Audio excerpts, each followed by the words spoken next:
Hello everyone. Today we are going to see the next points transition curve and vertical curve. So this is our session number 5th of the unit curves of the subject surveying 2. So a transition curve is nothing but also called as a Azimuth curve. It is a curve which is having a varying radius introduced between a straight and a circular curve, or between two branches of a compound curve or reverse curve. Basically, such kind of curve is been provided in the railways. Why is it so? Because the length of the railway is more as compared to our regular four wheelers or two wheelers. So it is also called as a combined curve or a composite curve. Why is it so? Because this transition curve is not singly provided, it is provided on both sides of the simple circular curve. Okay, so as you can see in the figure that the transition curve is provided on both the sides of the simple circular curves. So when the train starts its journey from point A, it will reach at the T1 and the radius will go on varying from indefinite to definite, and again it will start along the moment of its railway from E to D, and again from a definite value it will meet to the indefinite, that is 0 point of the tangent point T2. So why I'm telling that it will be definite at E point and it will be indefinite at T1? Because you are not knowing what will be the radius at the starting point, but it is been defined at this point E and D, because it is nothing but a curve of simple circular curve whose radius has been constant. So basically the transition curve is defined as a curve having varying radius. So a curve having varying radius is known as a transition curve. So such curve varies from infinity to a certain fixed value, as I told you before, and these are provided on both the sides of a circular curve.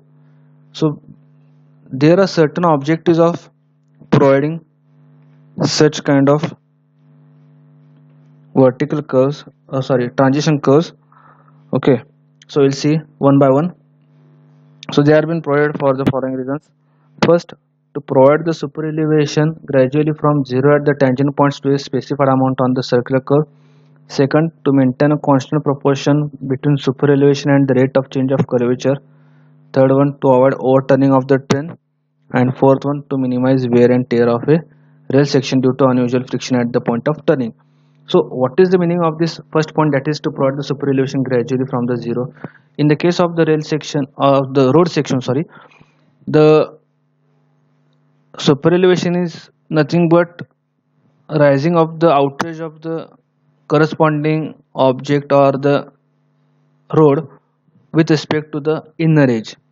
But in this case of the transition curve, it is different one, that is the super elevation is 0 at the tangent points basically, and specified amount on the circular curve.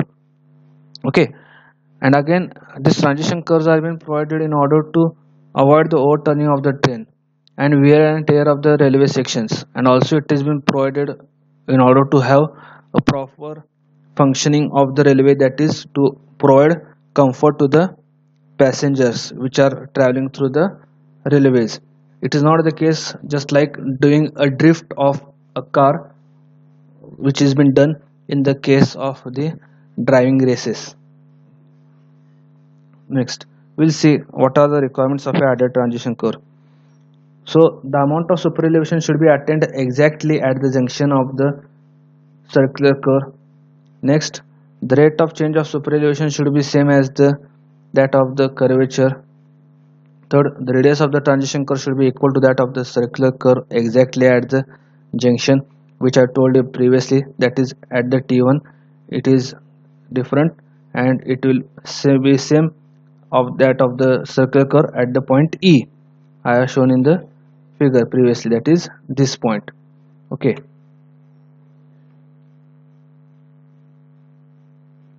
and again it should meet the tangent point tangentially and it should meet the circular curve tangentially. That is when it is going to merge from transition curve to the simple circular curve, it should meet tangentially, and again when it is going to meet the original tangent point T1 or the end point of the curve, that is T2, it should meet it tangentially. That is the requirement of the transition curve. So as I told you before that it is also known as combined or composite curve. Why? Because it is introduced on both the sides of a circular curve. That resulting curve is known as a combined or composite curve.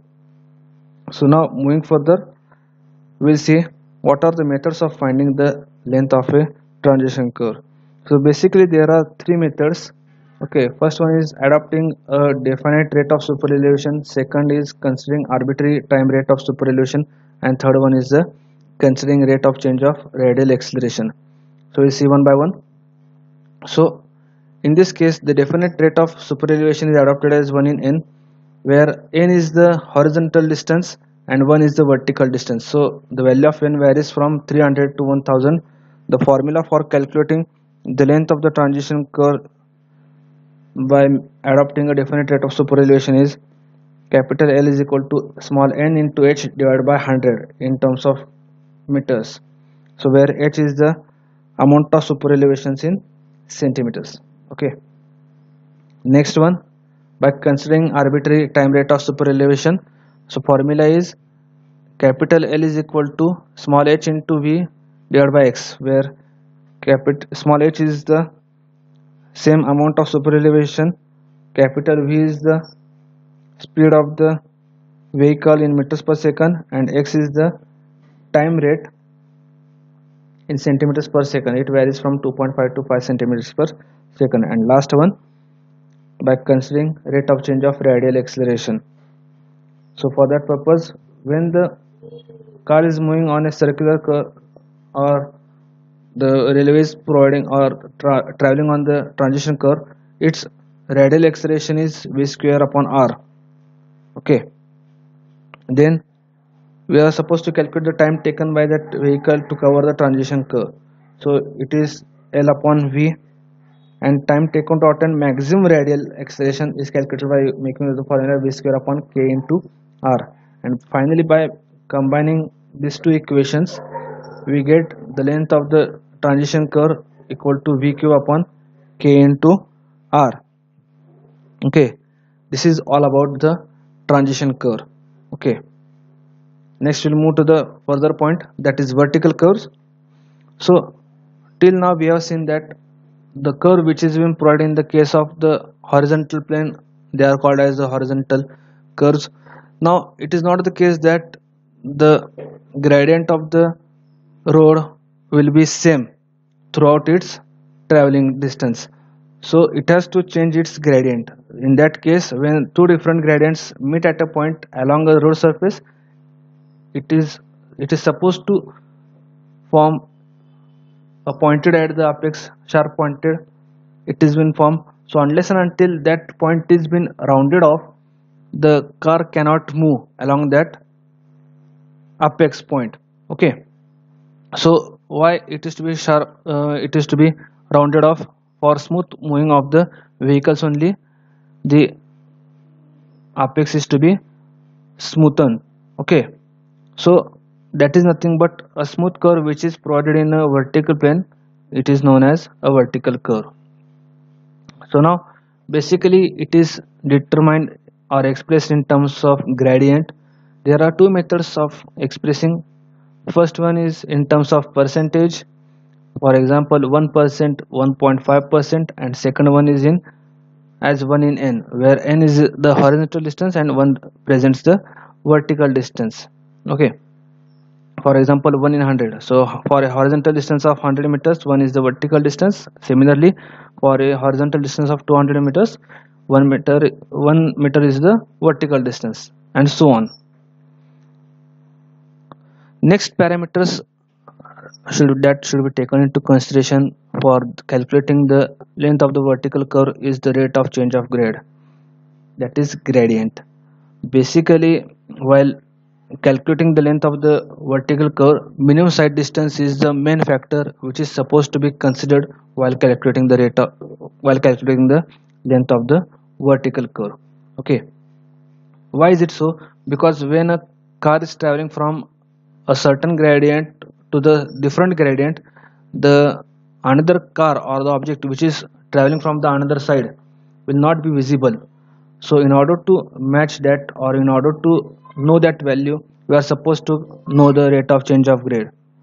So as I told you that rate of change of grade should be an important consideration, as this factor remains constant throughout the length of the vertical curve, and it is required for finding the length of the vertical curve. So as I told you, so basically it is 0.01%, 0.01%, uh, 0.1%, sorry, per 30 meter at summits, that is at the hilly areas, that is summits, and 0.05% per 30 meters at the sags, that is at the depression. Okay, so now we'll see what is the formula for calculating the length of vertical curve. So as I told you that minimum side distance is the main criteria required or taken into consideration for calculating the length of the vertical curve. So it is determined by making use of the permissible rate of change of grade.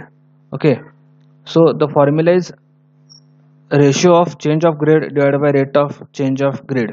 It is nothing but algebraic difference of grade divided by rate of change of grades. Why is it algebraic difference of grades? Because an up gradient followed by a down gradient might be a case that is a car traveling in upward direction might start traveling its distance in the down direction, or in the, if the car is traveling in the down gradient, again it will follow in the down gradient only, that is in the ghat sections, or while traveling in the hilly areas, an up gradient followed by an up gradient. That is the values you are supposed to take into considerations. So the formula becomes capital L is equal to G1 minus G2 divided by R, where G1 and G2 are percentage of grade and small r is the rate of change of grade that we have discussed previously, that is 0.1% for summits and 0.05% for sags. Okay, so we'll see one problem on that length of the vertical curve. So question has been asked in previous question papers like that, find the length of the vertical curve connecting two grades whose values are plus 0.5% and second one is minus 0.4%, where rate of change of grade is 0.1%. So here we can see that plus indicates an up gradient and minus indicates a down gradient. So the car is traveling along the up gradient, again it is traveling in the down direction. Okay, so we are supposed to find out the length of the vertical curve. Okay, solution formula is change of grade divided by rate of change of grade. So as we have discussed that it is nothing but the algebraic difference. Okay, so the formula in this case will be again g1 minus g2 divided by r. So g1 is plus zero point 0.5 and g2 is minus zero point 0.4. Okay, so just substitute those values, zero point 0.5 minus as it is of the formula and minus of the gradient into 30. So why it is 30? Because rate of change of grade is defined per 30 meter. Okay, so per 30 meter of 0.1 means it will go in the top. Okay, so 0.5 minus minus will become plus, so 0.5 plus zero point 0.4 will become 0.9, and this 30 as it is, and zero point 0.1 when it will be shifted at the top it will become 10. So the length of the vertical comes out to be 270 meters. So this is an easy example of the vertical curve. Okay, so moving to the next point, that is types of vertical curves. So basically there are two types of vertical curves, that is a summit curve and a sag curve. So we'll see one by one. So first one is the summit curve. So from the figure A you can see that when a car is supposed to travel, that it will travel along a up gradient followed by a down gradient, that is plus g1 traveled by minus g2. So here I have made a statement here. Figure A shows, this figure A shows a summit curve where an up gradient plus g1% is followed by a down gradient. Similarly, in the summit curve only, the down gradient followed by an another down gradient. So when car is traveling along this curve, that is summit curve, it will travel along the again down gradient only. Okay. And third one, when it is rising from a certain point, it will go on a rising gradient only, that is an up gradient followed by another up gradient. And last, sag curve. So similarly, so this shows a sag curve or a depression where down gradient is followed by an up gradient. When a car is traveling from point this here, it will traveling the downward direction, that is down gradient, and again it will travel in the up direction, that is plus g2. Second one, in the sag curve only, it will go with an up gradient followed by another up gradient, that is plus g1 followed by plus g2. And last, figure F shows a sag curve where a car is traveling in the downward direction, that is minus g1% followed by another down gradient. Hope you have understood both the points of the transition curve and also the vertical curves. If you are having any kind of doubt, you can contact me. Thank you.